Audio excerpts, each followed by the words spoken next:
Welcome along, everyone, to Room 1 here at Metaverse 1. We have Vesa, who is going to be talking about the big industry, Metaverse, and the future of work. Please do make use of the chat if you do have questions. I'm sure Vesa will reply to those questions throughout, or he may ask to hold them until the end. If you are joining us live on our streams on LinkedIn, Altspace VR, or YouTube, hello and welcome. If you're on your Altspace, please do interact with people around you, have a bit of a chat and so on. If you are on YouTube or LinkedIn, by all means, please make use of the comment section to ask questions because we are monitoring those as well. And without further ado, I would like to hand over to you, Vesa. Thank you, Paul. And hey, welcome everyone to the Big Industry session. So this is going to be a very hopefully not too fast-paced session, but I will go through some of the reasons why the future of work is changing and how the metaverse is going to help you with that. But the really interesting aspect is that when you start taking the metaverse to the real world, you are talking about the physical world, smart spaces, smart cities, manufacturing industries and other places. That's when you are starting to see that, okay, this metaverse aspect as a whole has a lot to offer, and it's going to change a lot of things in our daily life.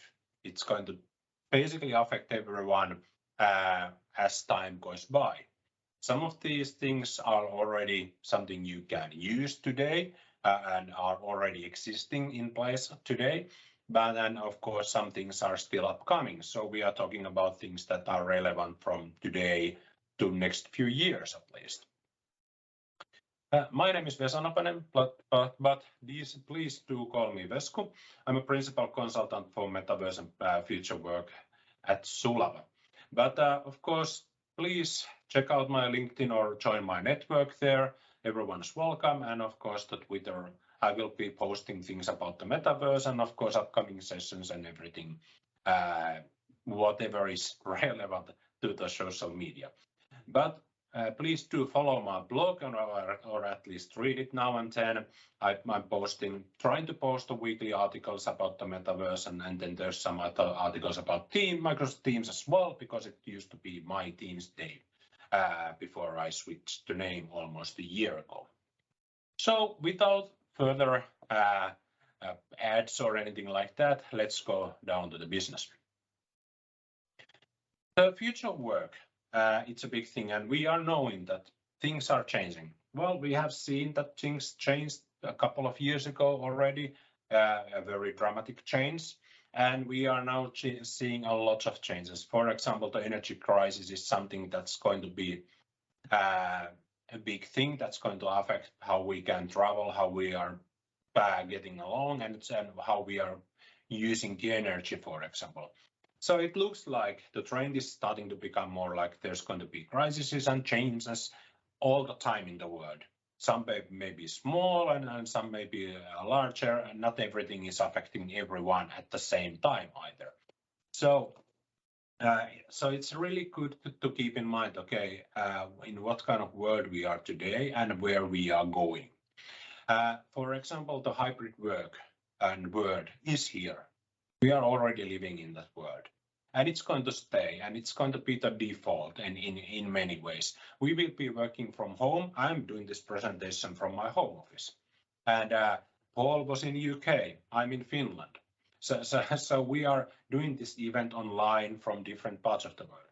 There's nothing new about that, but things like this are going to be sticking around.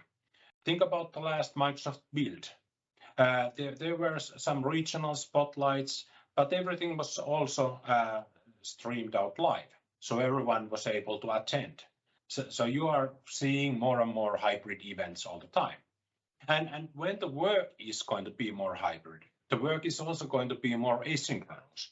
We will be working in the same teams, we will be working in the same products, in the same goals, but we are not always working at the same time. We are working more asynchronously than before. We are joining meetings in different times as well in the future. Today, when we are joining meetings, we are joining too many meetings, of course. And not all of them are really meaningful. That's something that we could be catching up from the recording, for example. And that's the asynchronous way to participate in a meeting. You have something like you are doing in advance, so you know, okay, that's the materials. For example, think about the financial reports or some town halls or some kind of material that's going to be presented there. Steering groups, getting the reports. They are reading the reports ahead. So the actual meeting can be a shorter one, and it can be focusing on decisions or more deep dive insights. So there's going to be more meaningful meaning in that part. And after the meeting has been done, there can be still work can still be continuing. And that's something we can do already in Teams. Not everybody is doing that, but we could be doing that. And that's just one of the aspects that is going to carry on towards the metaverse. So we will be seeing more and more of this. We will be working with teams in different regions, in different times. We may never see some of the team members face to face. And yet we should be building up the kind of togetherness with them. We should be building up the ways of working with them. We should be agile enough to react and hopefully be even proactive to any changes in the world and situations, because there will be some rapid changes. Then the questions and challenges are how we are going to be onboarding those people, how we are going to be leading those people, how we are going to be working together there when we are working in asynchronous mode. And of course, the big challenge for some organizations, and especially for a lot of people, is that the digitalization is going forward. Metaverse is the next internet. It's a kind of next version. It's going to be assimilating everything as it progresses. And we're just going to be seeing the blend of internet and the metaverse along the way. We are already in that world. So when you start thinking about that, the change, the pace of change is going to be faster than ever. Satya Nadella was predicting that in the next 10 years, or actually 9 now, more or less, we are going to be seeing much more digitalization than we have seen the past 30, 40 years.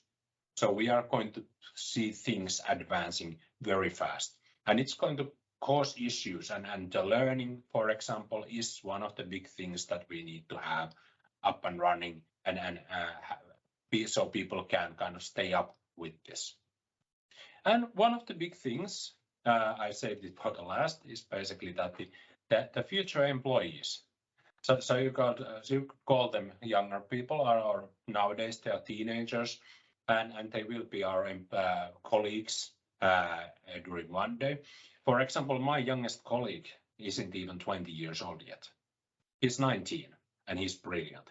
And he is coming from that word that we are talking about now. People have been using tools very differently. They are expecting us to work differently, and they expect better tools and practices, so how we can work together and get the job done. So it's amazing what you can learn from the younger people now, or from your teenagers as well. So that's the challenge part. So the future work is going forward, and there's going to be a lot of challenges. But when we are getting to metaverse, well, it's going to help us to cope with all these changes. It's going to help us to be together with the others. It's empowering and enabling us a very much better employee experience. When we drop into some metaverse space, we can engage and start a spontaneous interaction. Hey, I'm seeing my friend Chris there. I want to talk to him because he seems to be available because he's in this cafeteria. Perhaps there's some company presentations coming, being displayed, or some new products being displayed there. So that's the reason why he's sticking around. Or perhaps he just needs a break and goes to the virtual coffee machine. It's very different from so-called Teams coffee or from sending a Teams message. It's not kind of spontaneous interaction.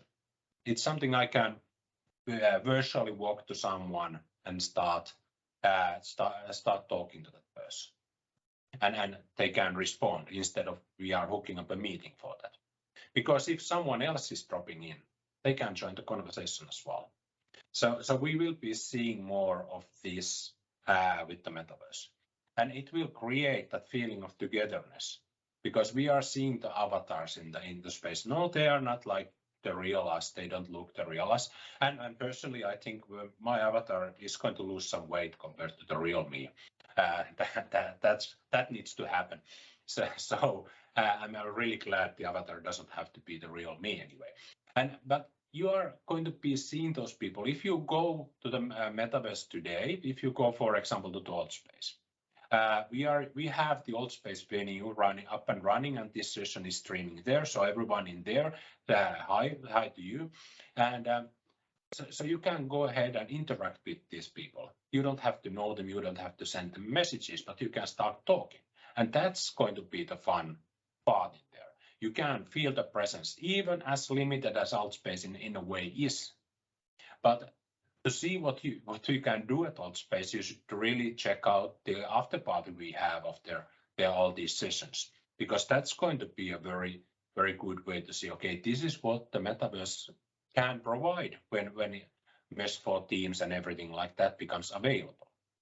It's going to be a very easy part, because all that, when we are there together, when we are able to draw to the whiteboard, when we are able to present showing things on our hands.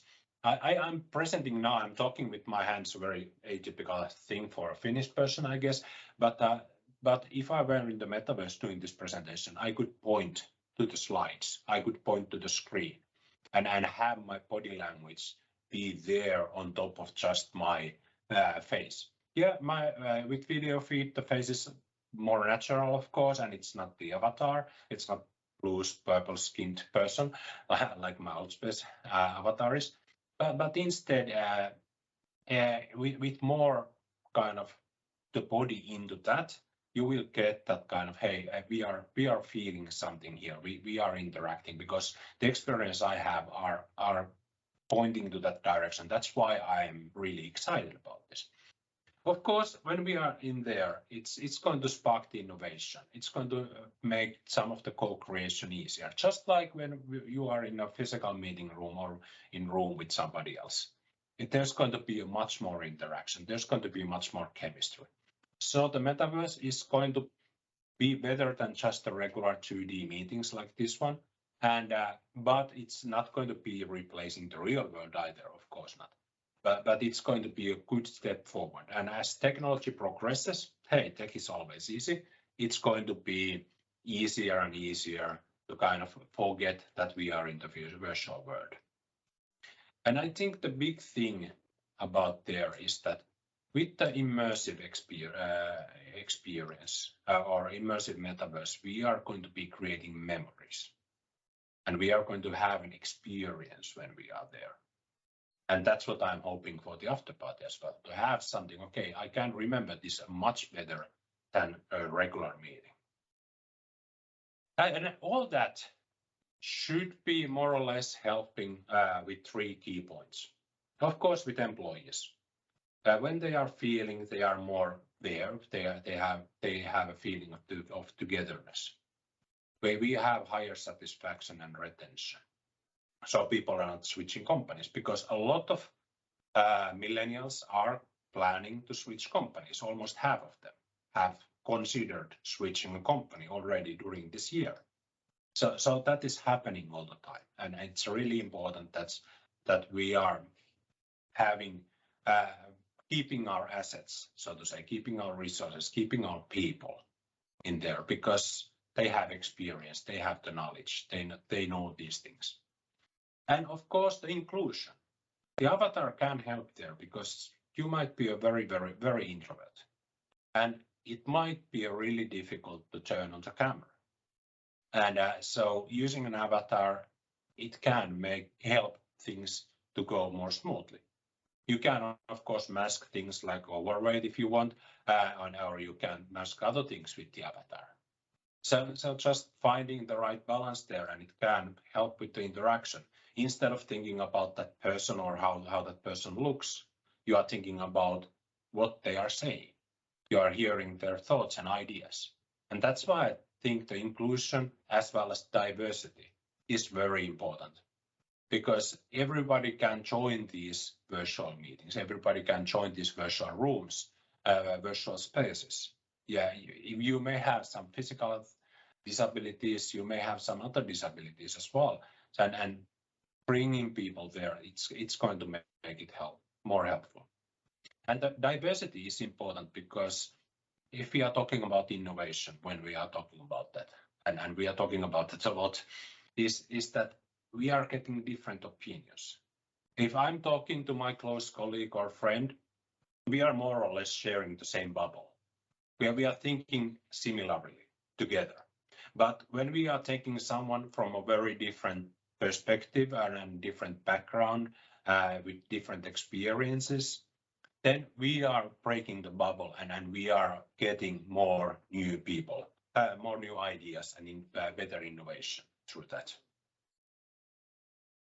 And for businesses, yeah, this is very important, because if I didn't have the business slide, it would be very meaningless, because for businesses, the metaverse is the opportunity to grow and expand, but also taking the challenges we had, the future work challenges and the employee experience part. Of course, there's big things coming up. The learning and training revolution is something that's very concrete. How there has to be better ways to learn, onboard people and lead people. So using the metaverse for that is a very essential part.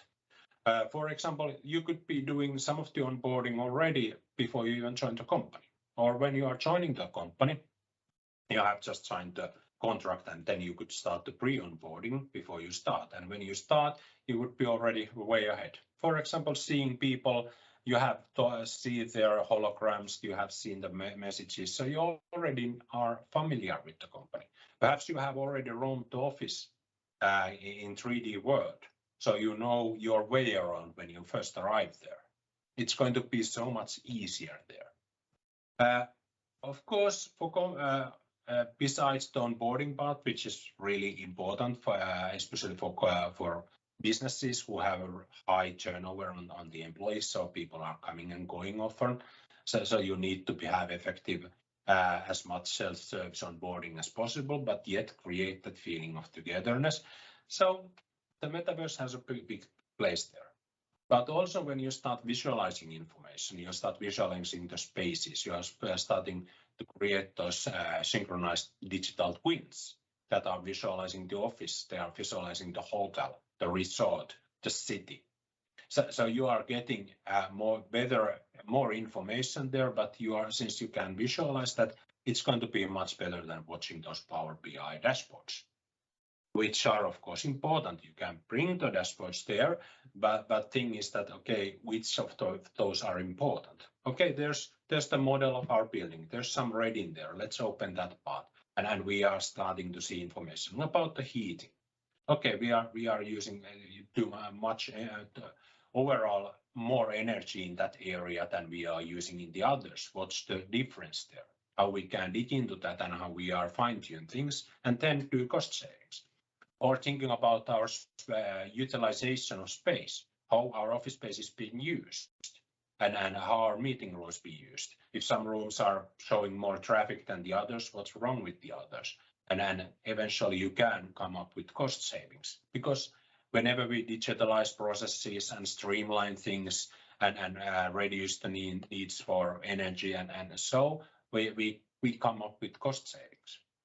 But the big thing for businesses is that because of the metaverse world, with all the things that are attached, blockchains, NFTs, everything there, it's opening up new business models and services. You will have new opportunities, and it's a kind of chance to reimagine your business processes. Okay, how I'm going to serve my customers, how we are going to be doing business, how we are going to be serving our customers who are on the other side of the world. So there's going to be a big thing about this. And just to give you some few use cases to get started with thinking about, okay, what's the big thing? I'm a really big fan of these operation rooms. And so basically you have a executive meeting room, or you have a project room or operation room where you have information, just like in that mesh video that I embedded here, is that you have the space where you can have those 3D objects, you can have multiple screens. So instead of going through those different tabs in Teams or opening SharePoint sites or Power BI reports separately, you can go to that room and you can see all the information there. You can drop in, see that, and kind of invite perhaps a few other people there, then start talking about these things. So you can have that spontaneous interaction, but also you can go to the graph there and point to that. You can have the whiteboard and everything. So that's why that kind of spaces, I really think that's going to be a very one of the first hits there. Of course, smart spaces, how we are utilizing those spaces, how we can optimize things. That's a very important part. For consumer side, think about big events inside the company, town halls, everything like that, where we can be virtually or semi-physically present, even when we are at different places. We are talking about really hybrid events there. How we are going to be going through stores. There's already stores who are using this approach. It's very limited. They are not in the, not everyone is in the metaverse. It could be a very simple. You have a 3D view of the store and you can see the products there. For example, there's one furniture shop doing this. Or you can go to the metaverse sites in different providers and platforms. There's so many of them. Gucci, for example, has a store there. And one of the interesting details is that the Gucci bag was costing $1,000 more as an NFT than the real bag of the same version. So there is those things. Tourism, that's one thing. Perhaps you can think about reserving those hotel rooms or spaces through the metaverse when you're actually seeing the place.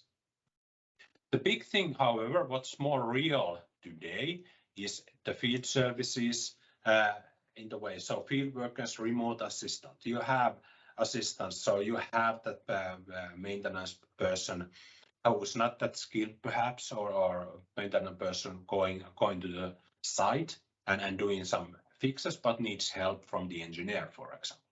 Or they just need, they are working with the manufacturing and they need help there. And going with that maintenance, facilities management and operations, seeing the picture of the whole building there and having the building digital twin being synchronized to the real world and seeing that information as it happens real time. So you can create this kind of things already. And by the way, the field services, digital twins of buildings and synchronized sensors, IoT, that's already existing because that's part of that industrial metaverse. Because the industrial metaverse side with Azure digital twins, virtual models of the physical world is going to bring you much of the kind of deeper understanding of these assets and complex interactions across those environments. And basically it's closing the bridge between the physical and digital world. So you are creating smart spaces, for example. But manufacturing is already ahead. They've had so-called kind of digital twins already, I don't know, 40 years, 50 years, because they had to. And because they have been optimizing their production. But you can go ahead and start thinking about how it's going to be taken further and further. There's going to be better simulations. There's going to be better ways how you can relay the information with mixed reality to the field workers, for example. And optimizing and managing all these field workers, facilities, operations, supply chain, that's really, really important. And this is just one part of that. Using AI to check out if the parts are defect or not, and providing that safety information to the people in there on time when they approach something that's going to be needing that safety information, or just monitoring some people are in the wrong place, that where they shouldn't be. So, and connecting spaces with people behavior, how they are moving around, what's interesting in there, and then kind of using that to optimize your store, for example. It's under the manufacturing, but you could think about also in the factories that, okay, how people are moving, is there going to be bottlenecks, and how can optimize again the business.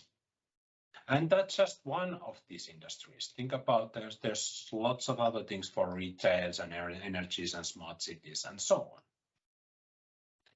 But let's take a look on the field workers, because I really like the field service and the metaverse side. Of course, the HoloLens is there. We really enjoy the HoloLens part. But what we can do with the HoloLens is, hey, there's the field service possibility already. So you could be using the HoloLens and connect that to field workers and bring information that's going to be augmenting the reality. So the mixed reality part. So you have the machinery there, and you are showing the digital twin information. So you have the sensors, their data, their history.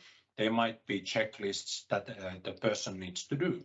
For example, in order to complete this task, you need to go through these steps. And you get the kind of checklist, and when you start doing them, changing parts, fixing things, and the digital twin sees that, okay, they have been fixed, and they are relaying new codes and whatever is needed, the checklist is checking off automatically. So we have seen things have been done. Bringing in the work schedules and using, of course, lots of these tools to bring the information together. We have lots of information. We have tons of information and possibilities when we are using Azure and IoT and digital twins. So we are bringing that information to Azure, and then we can use different tools like building applications to HoloLens. That's one of the options. We are building low-code applications with Power Platform, or we are just checking around things in 3D digital twin model.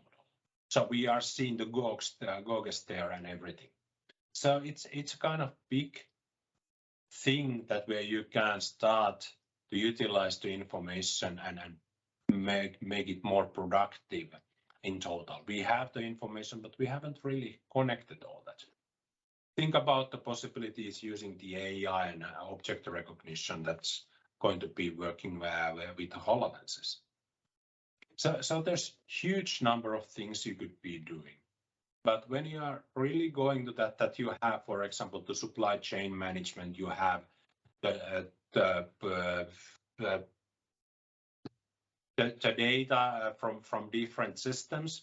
So you just have the information about the maintenance history, you have the designs, you have all the details and documentations that could be brought up to the field worker.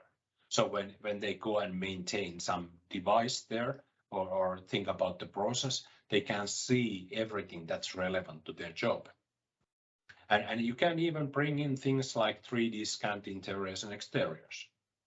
And this sounds like a very sci-fi perhaps, but in essence, or in reality, this is doable already. And to kind of bring in some of the examples, I really love this Dynamics 365 guides, because that's one great example how you can create tools for HoloLens that will help manufacturing industry, for example, or it could be help in the healthcare industry. So in this video, we are seeing it's that you have the guides. Okay, this is a kind of checklist that's showing you in real time and showing you instructions what you have to do step by step to complete the work. And in the example, it's the person who hasn't worked here before. So she's just starting. So the onboarding process was really short, and then there's the guides. Okay, let's give that person a HoloLens, and they can start working on this and find out things that are reflected in the real place, in the real world. Because that is spatial. And when I was digging into that, I will publish the blog today, is that you can hook that to the spatial information, has spatial triggers, and you can power things with Power Automate, so with low code. It's a really a kind of tool that's connecting HoloLens, mixed reality, and Power Platform together. So you can create a very good process that you can work with and bring that related information to the person.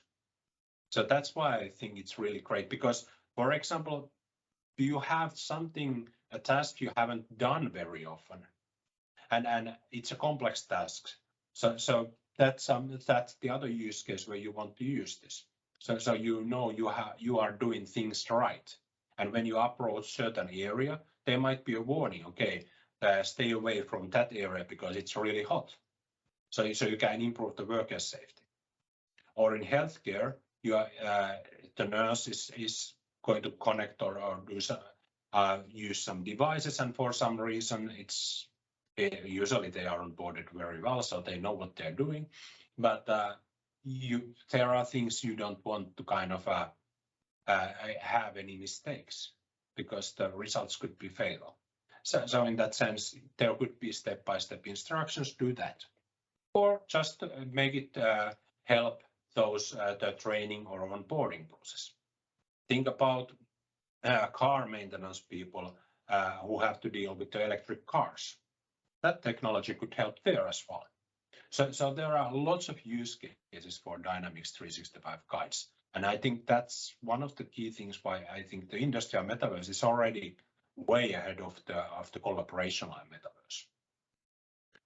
And talking about the digital twins, Azure Digital Twins has this 3D scenes tool where you can upload your 3D models, and you can attach your IoT and sensors to the same model. So you can check around and see the gogs, and so you can see what's the temperature, is there some issues there, and then you can zoom in and monitor the information. And you can go ahead, you have a list of IoT sensors there, so and digital twin information, so you can hook up those sensors to the right places in the 3D model. So this is something that's very, very useful. And that's why I really enjoy this one, even though it's not in the HoloLens, but it's really something that's going to visualize, and it's going to help you to build the digital twin with the low code. And I think that's the really awesome thing. Without going to pro code and going to deep dive there with models, this might be a much more clear way for business people. And smart cities and places, I always love smart spaces, because it's futuristic, it's sci-fistic, but and it has been there for a long time already. This is not something new. It's something that's been incrementally building up all the time. So you could think about the digital twin of the, I don't know, one device, digital twin of the building, digital twin of the block, or the whole city. But the thing is that these models are usually synchronized. So they are in more or less real time. There may be some technological obstacles, but think about having that data, feeding the relevant data to AI for processing, anticipating things, and help you to meet the sustainability and energy goals, which are a hot topic today. And so this is from Microsoft Material there, and think about like putting things into Azure through the sensors, IoT, edge, and everything like that. We know there are smart traffic lights and etc. But what you are doing, you're actually building an intelligent infrastructure. Something that first helps you to monitor. It may help you to simulate things, but eventually it will go from kind of pre-programmed traffic lights to more smarter traffic lights. Perhaps it's about the water and electricity networks. That's happening all the time. There is a lot of infrastructure running on this. What about thinking about the noise pollution, public safety, parking areas, things that are already emerging because there's so much data in there. But of course, in building scale, and why not in the city scale as well, thinking about smart heating, cooling, and lighting conditions. So you'll reduce, for example, the light pollution when it's not needed. Reduce the need of the energy, optimizing traffic, and of course discovering problems, perhaps even before they are happening. So you can predict potential problems better than ever. Smart transportation systems, yeah, we have seen the talks already for a long time. It's not a new idea, but things like intelligent infrastructure is going to help you build this. So when you start thinking about from the citizen view, you could visualize future plans. People could walk in that metaverse.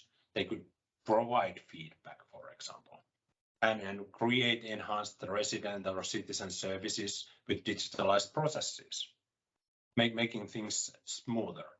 Thinking about the urban innovation, like, okay, what's the demand management or circular economy, how we can provide information there and help people there. And there's a huge number of possibilities that smart cities, places, basically smart spaces are creating. One of the easiest steps forward is, of course, the Dynamics 365 connected spaces. This started as a connected stores, but it's basically using the cameras to analyze camera images, to kind of identify is a bad word because it's not identifying people, but it's recognizing if something is person and how it's moving there. So it's not used to identify individuals, but it's used to identify how masses of people are moving and are the kind of, for example, in the store, is the display effective or not? Is there going to be a queue? And that's and it's all connected to the Power Automate, Solo code. Hey, we are building up queue. We need more people to help at cashiers. So we are sending automated messages through Teams or through other channels, or we can be building up more information based on wait times. Do we have too much people in specific area? Do we need to anticipate that somebody needs help? Or is somebody lingering around on a certain display for a really long time? Perhaps we should send a salesperson there because he might be, or that person might be interested to buy something. But those are kind of advanced examples, but I really love the analytics parts because that's when you start seeing data about your store or space. What are the peak hours? What are the wait times? And so you can see how you can start to optimize your stuff. Or if it's an office space, you can start seeing, okay, do we need more or less space, or do we need more or less meeting rooms and etc. And the best part, of course, because I love Teams, is the ability to bring the reports through Power BI dashboards, again, Power Platform, to Teams to start the discussion and collaboration about this. And of course, bring those to mesh spaces. That's going to be even more awesome. Hey, I got to use the word awesome in my presentation. But how to get started building the smarter future? Of course, you want to define what the smart city space or building means to you and to your organization.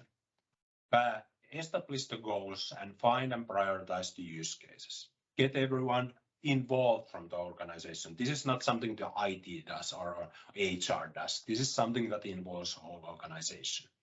Think those KPIs so you can think about cost savings and return of investments. And when you start planning things, plan for the roadmap, make it an incremental, so use the small steps. And of course, get the sponsors, secure the sponsors, because otherwise you are going to hit the wall. And start building the intelligent infrastructure. Use the latest tech available and start planning and adopting those tools and applications. But remember, you need to put the security first. There's lots of sensitive data, and you have to think about how you are protecting the data, how you are securing the information. This is not something you want to leak out. And in this phase, you start to think about also about planning the implementation roadmap, how you are integrating sources, how you are connecting and synchronizing IoT. how you are building the digital twins, how you're using the edge AI, and so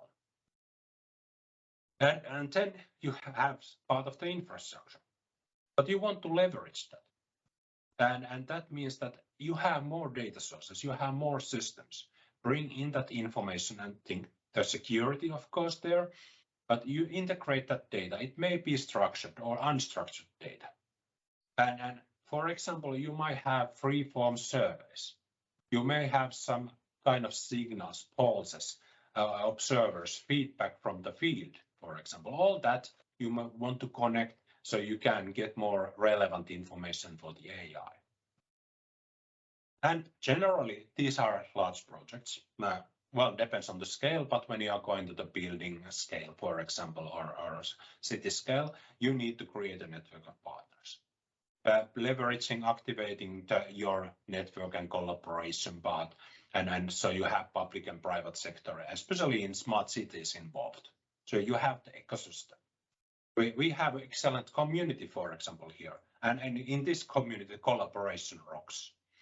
And so when you have all that built, you are going to get to activate and engage people. If that's on the work scale, enterprise scale, you are activating your employees. You are addressing needs of the employees. If it's on city scale, it's on the citizens. So you try to do something that's more proactive than reactive. So people need to find, okay, what's in it for me? The why, the big why. Perhaps it's creating early warning alerts for potentially dangerous situations, delays, hey, there's more traffic, optimizing the energy savings for people in houses. Yeah, it matters for citizens. So it could be just, you can start small. It could be a meeting room or perhaps one building. You may already usually have sensors there. And so you start building that up.